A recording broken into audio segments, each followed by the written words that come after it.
Жаргал дүүрээ. Одоо ингээ манай 30 дугаар хороо, 31 дугаар хороо, 43, 23 гэдэг ингээ хороодын засаг дарга нар энд байна. Тэгээ бид нэр шүү дээ өдөр тутам иргэдээс ирж байгаа өөрчлөлт хүсэлтэнтэй бүр дарагдаж гүйцлээ. Ямар асуудлаас болж байгаа гэхээр яг энэ автозамын орц гарцтай холбоотой. Иргэд бол зам тавихыг эсэргүүцээд байгаа зүйл байхгүй.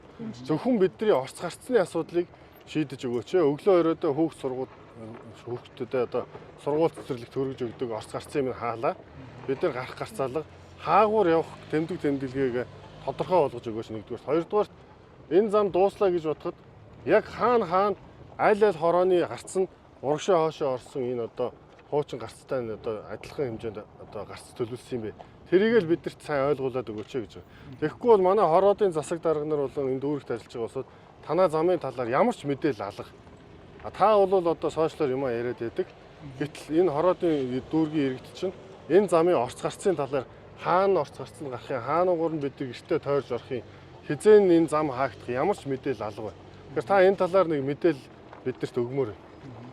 За ийм байгаа. Энэ Содомгийн уулзалтад ардын шүрмжлэл нийтдээ 3.9 км зам байгаа тийм. За. Энэ маань бол анх төлөвлөж байгаа зам маань бол ер нь 1-р ангиллын зам. 1-р ангиллын зам гэдэг нь бол одоо буцах хэрэгэлт байхгүй дундаа ямар нэг уулзуур гарц зогсоол одоо гэрэлтэн төхөө байхгүй зам гэсэн үг. Манай төлөвлөлтийн харамж юмараа.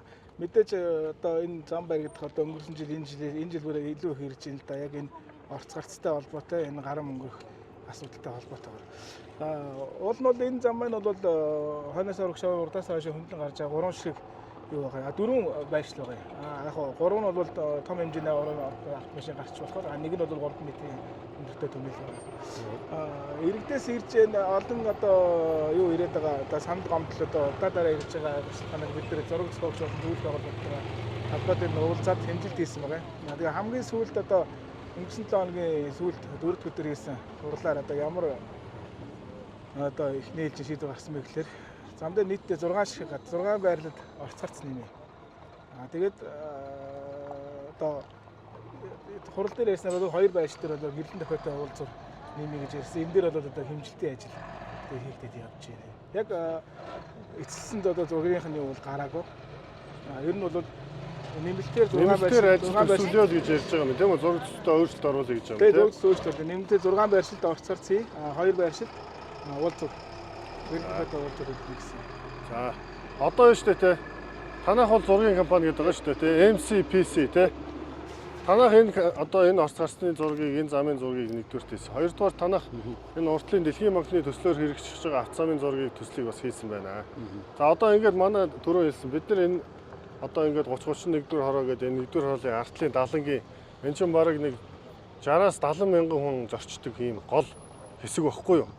Тэгээ энэ хойно амьдарч байгаа энэ 60-70 мянган хүний өдөр тутам зорчдог энэ асуудал яг энэ хоёр замын одоо ажил эхлэхтэй холбоотойгоор орц гарцын асуудал нөгөө төгжрлийн асуудал үүсгэж байгаа байхгүй юу? Булгаа дарга хаана төслөө булгаа даргаыг дутчих. Тэгэхээр та бол одоо MCPC гэдэг энэ хоёр замын зургийг хийсэн хүн биш. Тэгээ бид нар яг энэ орц гарцын асуудлыг энэ автозамын газрынхантай ярьж төлөвлөлт хийхгүй бол манай цонгон хайрхан дүүргийн иргэд, толгойтын иргэд, Баян Ушууны иргэд, энэ 1-р хороолын арын хэсгийн иргэд бол энэ зүүн аль замаар явах вэ гэдгээ бүр учраа олохоо хэллээ. Хоёр зам хоёулаа ажил нь эхэлнэ. Энэ ажил нь эхэлж байгаа нөгөө зам нь одоо ажил нь эхэлнэ. Тэгэхээр нөгөө бидний нөгөө гол явдаг төв магистрал зам маань хаагдаад ийм асуудал болохоор орц гарцын асуудлаа автозамын газрынхаа бид нар дүүргийнхэнтэйгээ зөвшөөрсөн нэг одоо мөр асуудлаа шийдэхгүй болоод яг одоо банкны ажил те дэлхийн банкны замын ажил эхэллээ л бол яг энэ замтай давхцаад одоо тэр толгоотоос 5 шараас энэ хойноос 1-р хороолын арын дэмжээс бууж байгаа л бүгд гацаад үүсгэж байгаа юм. Энийг яаж хийтий гэж танаа нийслэлийн замын газрынхан төлөвлөж байгаа.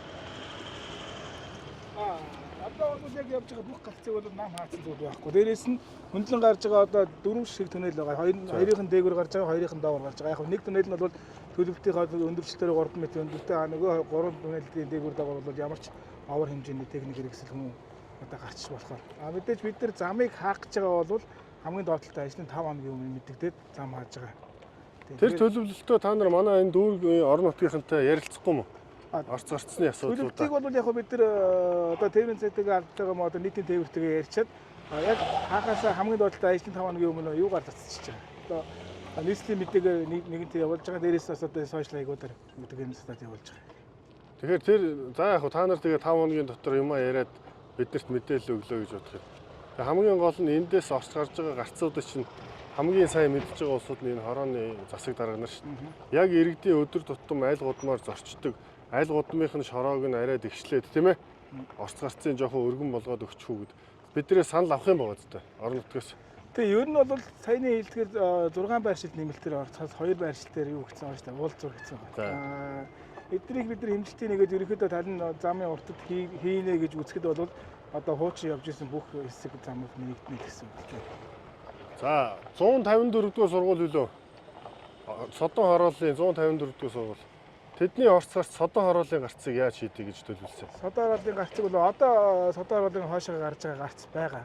Яг тэн дээр нь бол тэр сургууль болон содон хорооллын орц гарцыг нэгтгэж шийдсэн байна. Нэг л орц гарцтай юм уу? Тэгээ нэг л орц гарцтай. Ерөөсөө хажуудаа байхгүй. Тэр ойрхон нэгэнд орц гарганы үйл ерөөсөө удахгүй тэр 20 м-ийн зайтай нэг орц, хоёр орц гарц юм уу тийм бол. Нэг орц гарцаа шийдэх боломжтой. Хэдүүлээ тийшээ явъя тэгэхгүй. Би нэг юм хэлээд байгаа тайлбарлаад байгаа. Би энэ 31 дэх хороонд цэцэрэг. Одоо манай хороо энэ харагдаж байгаа. За ийшээгээ үндсэндээ баг 3000 орчим айлын одоо иргэд амьдарч байгаа. Энэ зам ингээд энэ чигээрээ явсан зам нэгдүгээр хороол Баян шиг холбож байгаа зам. Манай иргэд эндээс хүүхдүүдээ аваад Урагшаагаас Хаброо 12 дахь хорооны хөгжил засвар сургууль руу хүүхдүүдээ аваачдаг. За энэ зам хаагдвал хаагур явах вэ? За өнгөрсөн жил хэлэхдээ энэгээр баруун эргээд 43 дахь хороон дээрээс түнэл доогуур гарна гэж ингэж хэлжсэн. Гэтэл одоо яг ингээд хоошоо тулаад бариад дээрээс нь туслах замын зай үлдэхгүй болчихж байгаа. Тэгэхээр одоо энэ юу баруун тишээ тэр туслах замаараа явна гэдэг асуудал байхгүй болсон. Тэгэхээр энэ манай яг энэ гол зам байгаад байдаг. Энэ дээр 43 31 дэх хорооны хүүхэд багчууд маань айл ал нь энэгээр ингээд зорчиж байгаа. Тэгэхээр энэ уулзуурыг яг яаж шийдэж байгаа вэ? Одоо баруун тишээ 43-ын гүүрээр гарна гэдэг асуудал байхгүй болсон.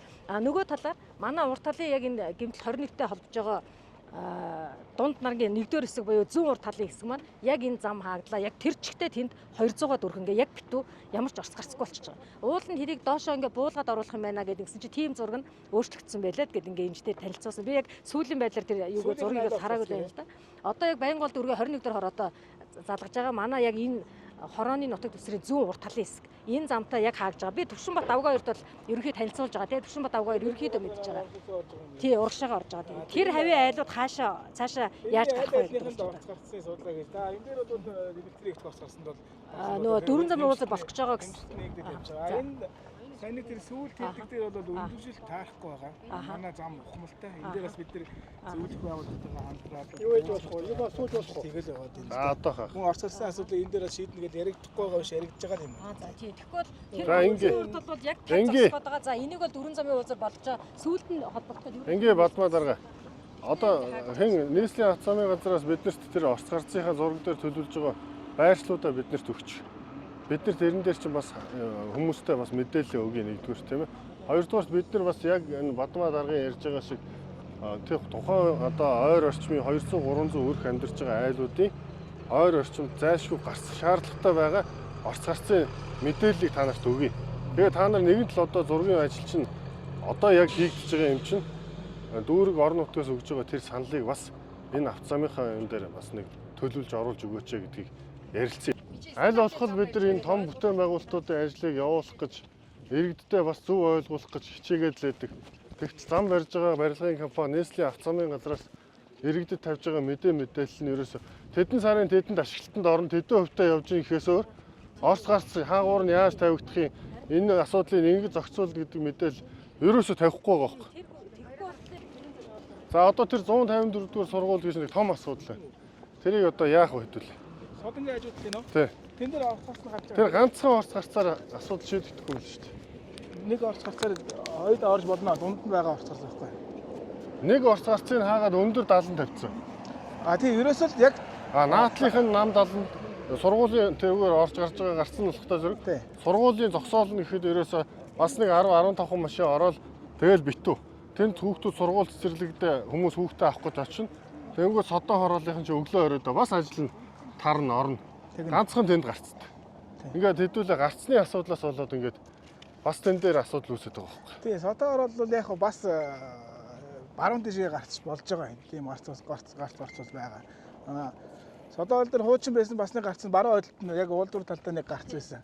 Тэрийг нээх юм бол манай уул сая тэр Орос гац руу орж байгаа болон гарч байгаа хөдөлгөөн манай замын нэгдүгээр нэг тэрчигт нь аваад баяуучнууд учраас баруун дэше эргэж байгаа хөдөлгөөн тэрчигтээ хаагдахаар байгаа юм. Тэрийг бол нээж болохгүй. Тэгэхээр содоол хойшоо гарч байгаа зүүн хойшоо гарч байгаа хөдөлгөөн болоо баруун дэше гарч байгаа хоёр хөдөлгөөн нээлттэй байгаа гэсэн ба. Тэр зүүн хойшоо гарч байгаа хөдөлгөөнтэй 154 сургуулийн хөдөлгөөн цугтаа гарахаас өөр зам байхгүй. Гэхдээ одоо бол яг үндсэн том ашиглаж ирсэн орц харцыг нам хаацнууд бол байхгүй. Дээрээс нь манай нэгдсэн одоо энэ хэмэл байгууламж уу энэ дөрөв нөхөн гарсан дөрүүлээ ашиглагдаж байгаа учраас яг өнөө магаш та заа хаагдчихлаа гэсэн өргөдөл байхгүй байхгүй. Энэ чинь хаагдчихвал яах юм бэ? Тийм хаагдчихвал яах юм бэ гэдэг юу ирж байгаа байхгүй. Ер нь бол тийм болохоор бид нэр өмнө нь энэ юуг авч үзээ за ер нь бол шууд манай төлөвлөгдсөн замын ангиллыг бид нар шууд хүчээр бууруулж ирэх гэсэн байхгүй. Нэгдүгээр ангилын зам энэ маань биш болж байна л гэсэн. Бид нар энэ дээр уулзуур болон гарцууд нэмээд эхэлж байгаа гэсэн буцаад манай замын ангилал бууж ирэх гэсэн байна. Яг хоо мэдээж талбай дээр бид нар энэ аж ахуй нэгж иргэдтэй энийг нийцүүлэхийн тулд тийм юм болж байгаа гэдгийг ойлгож байгаа тийм. Одоо тэгээд бүр их одоо хална шүү дээ. Одоо энэ 6 сар. Тэгэхээр энэ иргэд чинь бухимдаад байна шүү дээ. За танаа зам ер нь яг энэ доотлын содонгийн тэр хавийг нээсэн шиг зорчих хэсэг чинь хязээ нэгтгэх. Ядаж энэ одоо цамгаар энэ уулзуур хүртэл. Наадмын өмнө нэ. Наадмын өмнө нэх үү. Одоо нэг сарын ажил байгаа юм шүү дээ.